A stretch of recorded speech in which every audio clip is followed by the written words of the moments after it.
Recorded Books and RB Digital present Machado de Assis, 26 Stories, by Joaquim Maria Machado de Assis, translated by Margaret Jull Costa and Robin Patterson, narrated by Lincoln Hoppe. Forward. Joaquim Maria Machado de Assis wrote short stories throughout his career, publishing 7 collections between 1870 and 1906, interspersed with his 9 novels. Critics like to divide the novels into 2 sets, seeing the first 4 as slender and romantic, the author's own term, and the last 5 as complex, ironic masterpieces. We can't do anything like this with these stories, although we may say that with the years, the continuing lightness of touch is applied to darker subjects. We move from young love and shallow social ambition to suicide and slavery, from portraits of manners to deep philosophical questions. But even this impression calls out for some correction.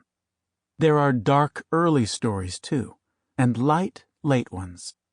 So perhaps the firmer truth is that if we read the stories in sequence, we get better at registering the darkness, at seeing through the light, so to speak. Machado's short stories resemble those of Chekhov in their talent for saying too little, that is, just enough. But his closest literary companion, if we are looking for comparisons, is his almost exact contemporary, Henry James, and, especially in his longer pieces, where he appears as a great master of the form that James called our ideal, the beautiful and blessed novelle. But more than either of these writers, Machado constantly engages in an open playfulness with the reader. In the stories, as in the novels, his style of wit belongs with that of Henry Fielding or Lawrence Sterne, whose work he knew well. We could also cite the excellent company he could not know he would come to keep, that of Vladimir Nabokov and Italo Calvino. Machado has generally been well served by translators, although many of his stories have not until now appeared in English versions. But no one has caught the ease and grace of his prose as Margaret Jull Costa and Robin Patterson have. This achievement is important not only because it allows us to actually see a style traveling from one language to another, but because the apparently casual movement of Machado's writing, so well rendered here, allows all kinds of implications to arise as if of their own accord.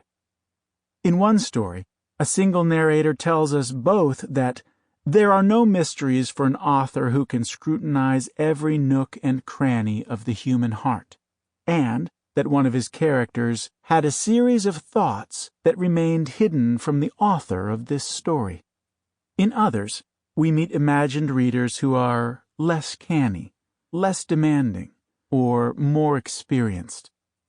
Machado teases his readers, but he also relies on them to be his accomplices. And sometimes he makes our complicity distinctly uncomfortable. In the last story in this volume, The Tale of the Cabriolet, 1906, a slave arrives at the church of San Jose in Rio de Janeiro and asks the priest to perform the last rites at a nearby house. The man seems quite distraught about the news he is carrying, and the narrator comments, "Anyone reading this with a darkly skeptical soul will inevitably ask if the slave was genuinely upset, or if he simply wanted to pique the curiosity of the priest and the sacristan. I'm of the view that anything is possible in this world and the next. I believe he was genuinely upset, but then again, I don't not believe that he was also eager to tell some terrible tale."